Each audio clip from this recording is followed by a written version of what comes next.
So I write about Jiu Jitsu a lot, which is a wonderful thing that I appreciate being able to do.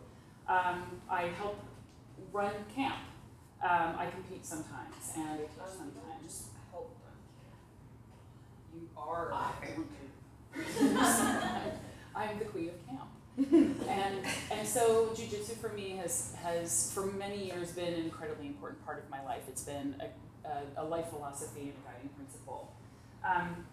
So much so that it actually had an insidious effect on my life in 2006 when I was living a completely different life. And Jiu Jitsu was just sort of something that I fit into the spaces that the rest of my life left. I was actually living in Chicago, which is a great city, but I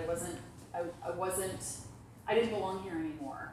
I didn't belong in the job anymore that I was in.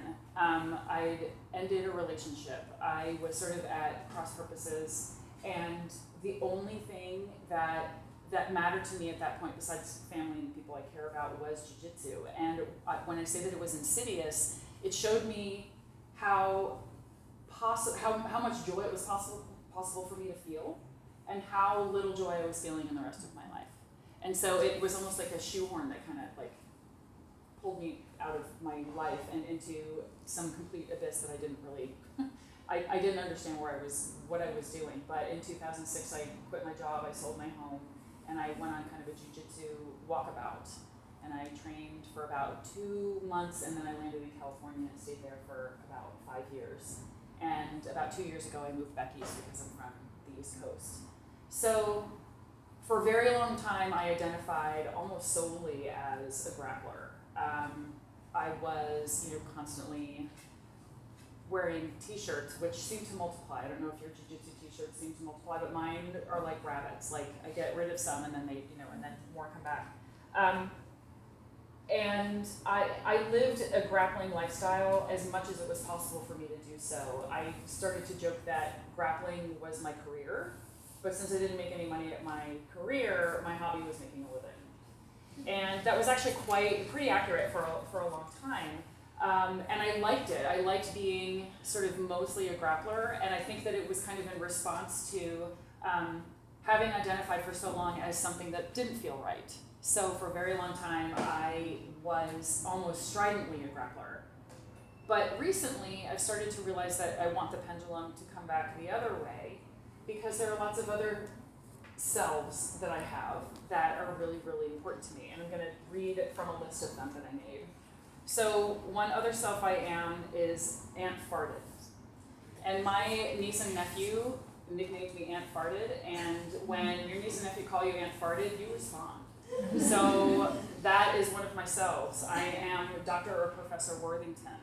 I'm a daughter. I'm, I hope, a good friend.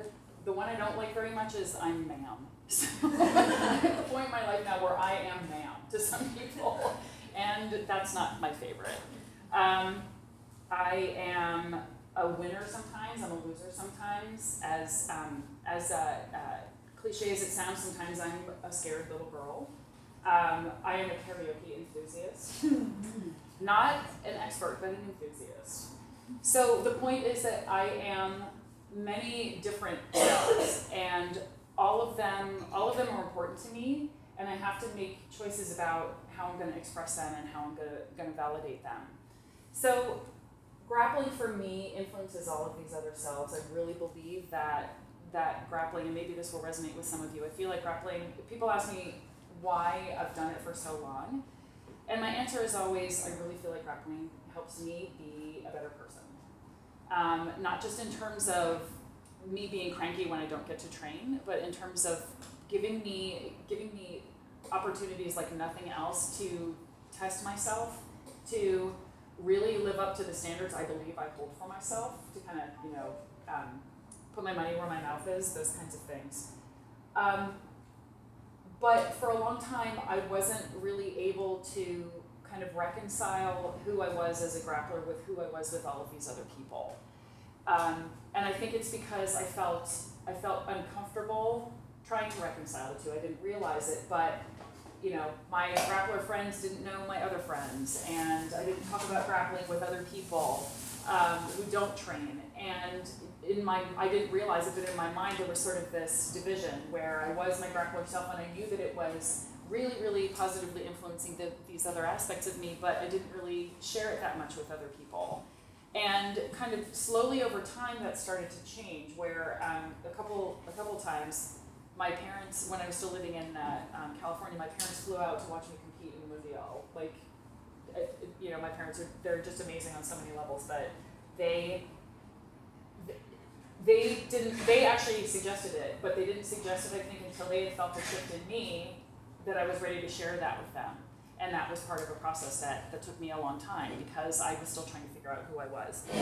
So I would like to think that I very scientifically and very cleanly figured out a set of guiding principles that have helped me sort of learn to balance these things and integrate all of my selves into one super awesome self.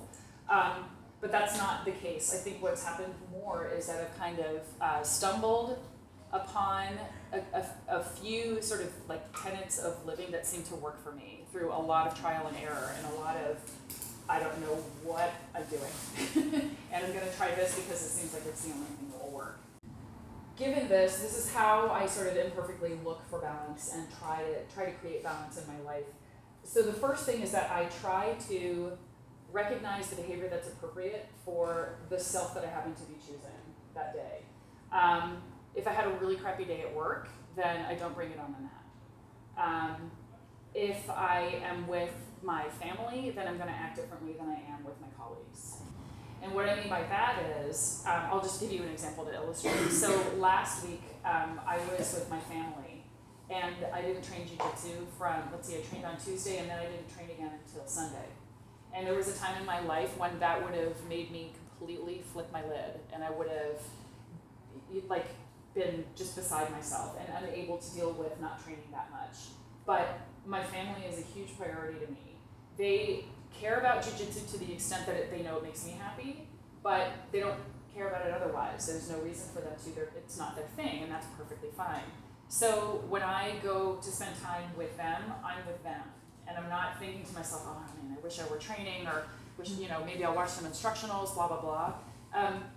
I think one of the other things that I learned a long time ago is that there's kind of, and I think I wrote about this in an article, there's no magic jiu-jitsu bullet. So if I miss class one night, that's not the night when all the secrets of jiu-jitsu will be revealed. There are always more secrets, there are always more opportunities for those secrets to be revealed. And so for me to be mentally elsewhere when I'm trying to be with the people I love, it doesn't help me get better at jiu-jitsu, and it doesn't help me strengthen my connection with my family.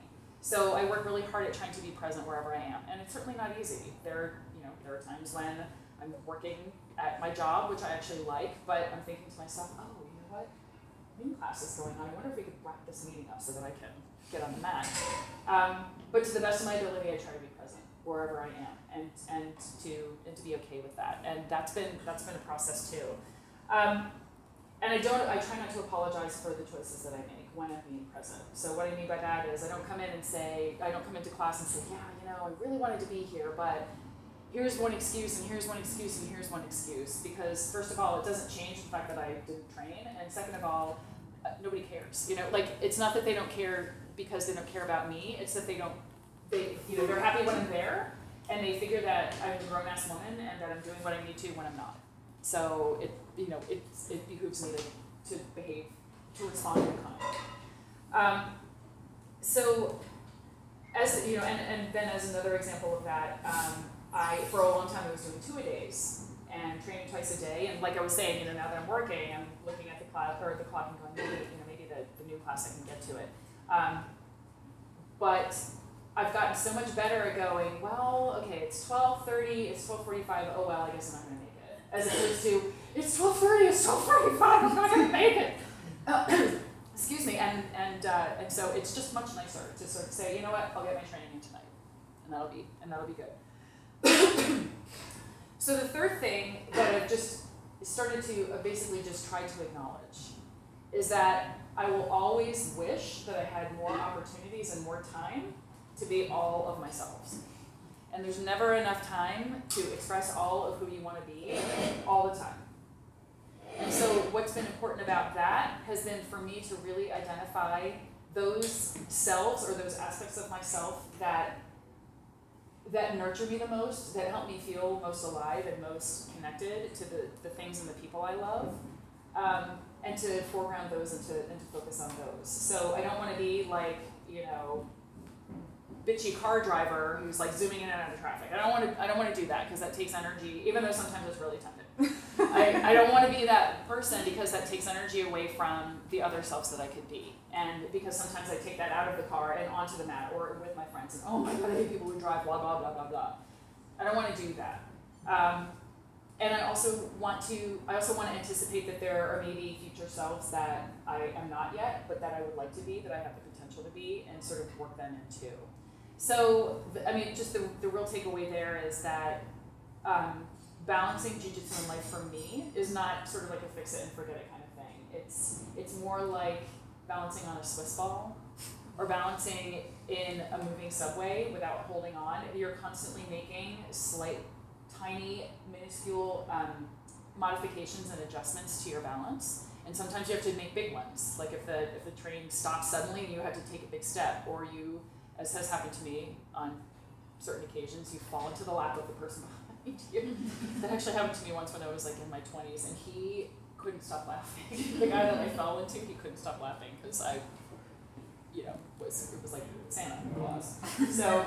So anyway, I am constantly making those sort of minor adjustments to the balance in my life, and like I said, sometimes I need to make a big adjustment.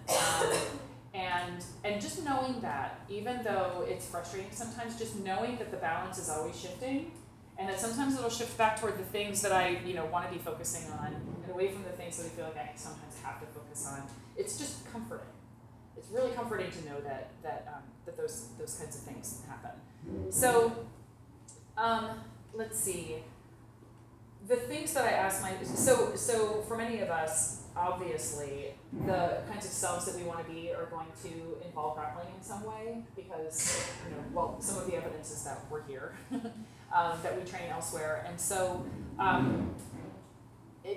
we're the only people, this is another important thing, we're the only people who can decide those balances for ourselves. And again, whether we're actively making that choice or not, choices are being made. So the more we can understand the influence of grappling or other things that we care about in our lives, the more we can kind of orchestrate the kind of life that we want to have.